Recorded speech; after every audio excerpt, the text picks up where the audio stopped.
If you are a film lover, here are 7 things to do in Paris, from legendary theaters to a museum, a foundation exhibition, and the Rex Studio. There are much more things that you would imagine. Let me share that with you today. Bonjour, my name is Ludandine and I am a big fan of Paris, and for 80% of my life I've lived in or around Paris.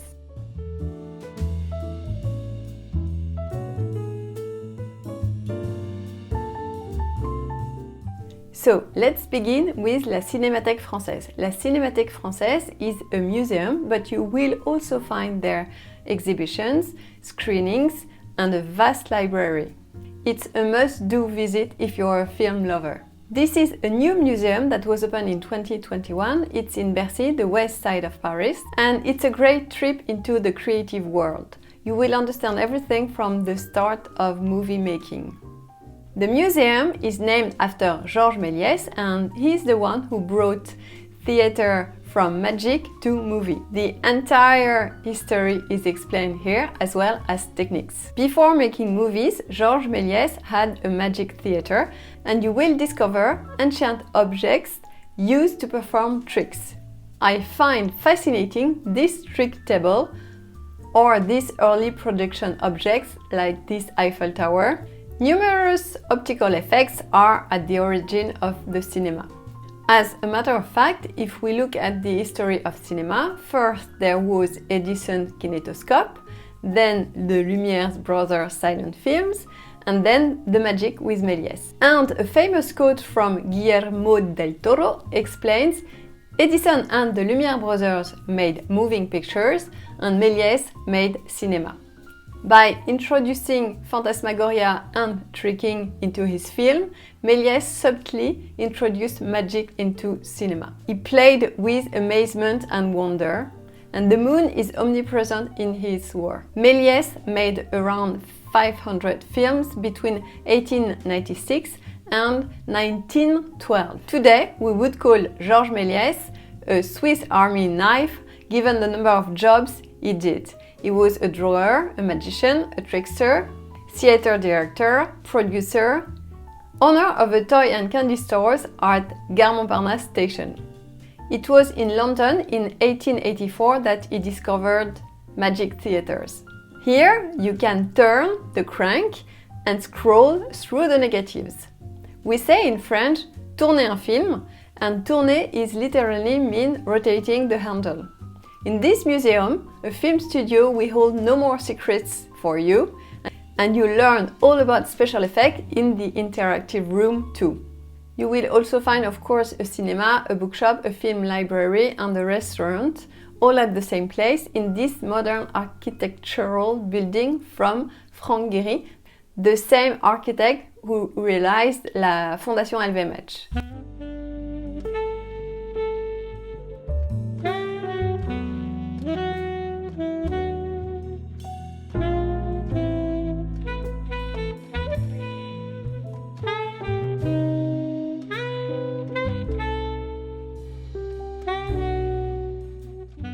If you are a film lover, you would definitely want to check La Fondation Jérôme Sédou-Pathé. The building itself is a nice juxtaposition of contemporary architecture hidden in the historical fabric of Paris. The Fondation Jérôme Sédou-Pathé is first and foremost a film library, and watching a film from the 20s in a modern cinema is possible here. A room is even dedicated to silent film screenings, and they are accompanied by piano improvisation. Back in the day, showmen used to create sound effects to accompany silent films, and here there is a dedicated shows where you can do it as well, as it was done back then. They show temporary exhibition, and here it was the Fellini exhibition with an emphasis on costumes, documents, and La Dolce Vita movie. The Pathé brothers, Charles and Émile, founded their company in 1896. But Charles Pathé had already set up a phonograph store in Paris in 1894. At the age of 31, he had finally found his calling. By 1898, 3 factories were up and running, with a wide range of activities centered around production of equipment, film printing, editing and tinting. With studios and laboratories at their disposal, the results were exponential for the young Pathé company. In its early days, cinema was a popular attraction presented at fairs, café-concert halls and restaurants. Around 1905-1907, Pathé was the first to install cinema in dedicated theaters. At the same time, Pathé developed the concept of large-scale film rental, and it was also at this time that Pathé established itself in Europe and the United States. So, at the beginning of the 20th century, Pathé dominated the cinema market. Now, let's talk about Le Grand Rex and Le Grand Rex Studio.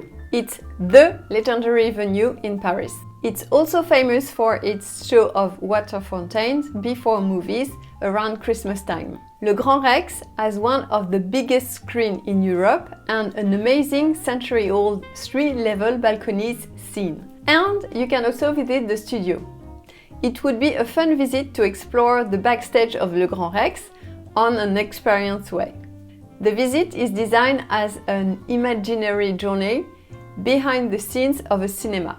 This is an interactive audio-guided tour that immerses you in the secret and exciting seventh art. So you will discover the stage door, the director's office, the file footage room, the projection room, the special effect room, the film set, the dubbing. It's also a unique opportunity to discover the backstage of a monument that has remained in its original decoration since 1932. And as a wrap, a surprise awaits the visitors. Another great historical theatre movie is the Max Linder, which is neighbor to Le Grand Rex. And here you would see classical movie again and again. It also has a giant digital screen. Now let's talk about the small movie theaters. A lot of art and essay theaters that display old and cult movies are in le Quartier Latin between Boulevard Saint-Michel and Jussieu. For instance, Le Champeau or Le Cinéma du Panthéon. This is one of the best things to do in Paris for film lovers, as it's one of the oldest movie theaters in Paris and in the world. It was a former gymnasium transformed into a movie theater in 1907. So you're right at the source, and the programming has always emphasized avant-garde and independent cinema. Here you also find a coffee shop for lunch or tea. The coffee shop decor was chosen by a famous French actress, Catherine Deneuve. And note that the coffee table displays César, Palme d'Or and many awards. Le Lucernaire is also a great place. It's full of charm, typical of Parisian vibes, near Le Jardin du Luxembourg, and it's a multi-arts center with 3 theaters, 3 cinema, a gallery space and a small restaurant. Now, why should we talk about Les Champs-Élysées? Throughout my whole childhood, the Champs-Élysées were synonymous with cinema. Even if we didn't go very often, when we did go to watch a movie, it was on the Champs-Élysées. And nowhere else.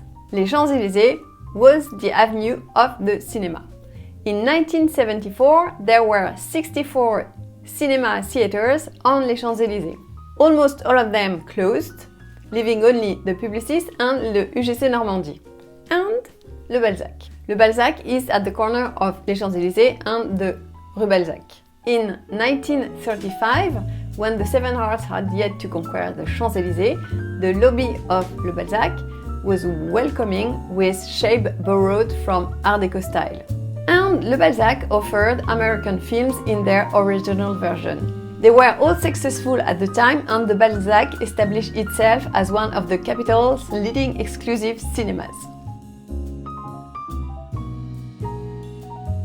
Now, there is also a lot going on at La Villette. La Villette is west side of Paris. First, you'll find La Géode, which is a very big 3D movie theater.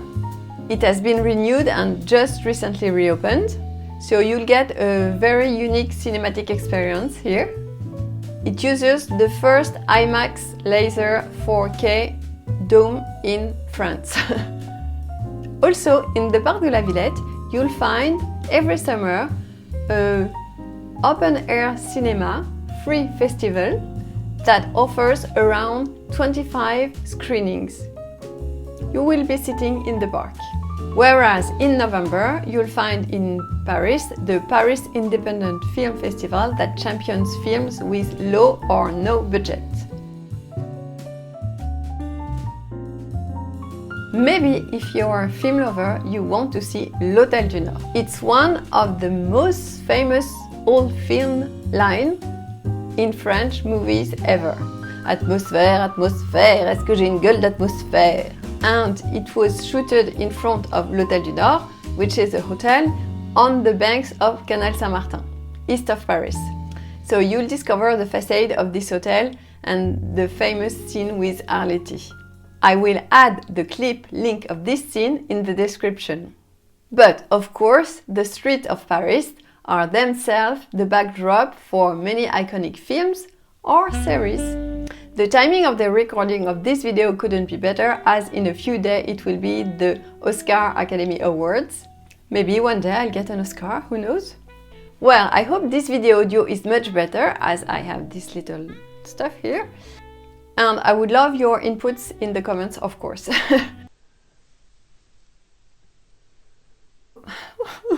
Oh, yeah. À vaincre sans péril, on triomphe sans gloire.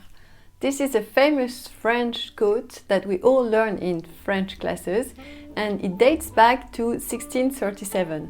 And it literally means, if you win without struggle, you will have no taste of triumph and glory. Tout va bien. Et voilà, I hope you enjoyed this video, and if it was interesting to you or if you discovered something, I would be thrilled if you would leave a blue thumb up, and why not subscribe.